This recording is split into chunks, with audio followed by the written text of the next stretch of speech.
Talos kicked the staggering Skitarii with the severed jugular away. Cycling through sight modes, he tried to get a clear view of his brothers through the mass melee. "North!" came Zal's voice. "Closer to the front line. I can't confirm. The fighting is densest there." "I'm too far away for confirmation," Adamar voxed back. "As am I," Talos cursed. "Sirion, Mercutian." "Little busy," Mercutian replied. "Too far," breathed Sirion. "Can't see. Fighting." "Souls for the Soul Eater!" Uzas screamed. "Skulls for the Skull Throne!" No one asked you. Uzas served as a member of the Night Lord's Legion during the Great Crusade and Horus Heresy. Raised upon the crime-rampant world of Nostramo before being inducted into the Night Lord's Legion during the latter days of the Great Crusade, this veteran of the Siege of Terra distinguished himself as a capable, if not unruly warrior. An honorable combatant in his early tenure as an Angel of the 8th Legion, this former sergeant of the 10th Company's 4th Claw lost all hands of his squad, giving in to his inner bloodlust, making him unfit to command his peers.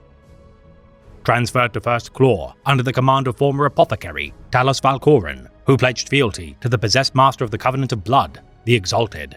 The members of the 1st Claw tolerated the undisciplined killer in their midst, yet made no secret of their disdain. A nonetheless valuable member of 1st Claw, as his chain axe cut down myriad foes present in untold war zones, this Khornate berserker would be unique in his open fealty to a god of the ruinous pantheon.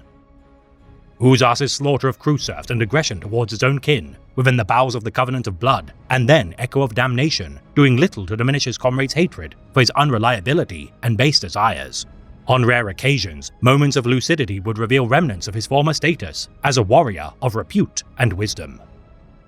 Slaying Torzal of the 3rd Claw, inciting conflict between the fragments of the Exalted's warband.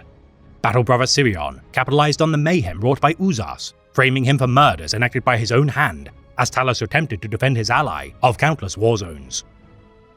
Confronting Sirion on the world of Sagwalza, leading to a brawl between the two, Talos would fall for the manipulations of Sirion, aiding in putting down his friend of millennia of toil, thinking him to be in a mindless rage.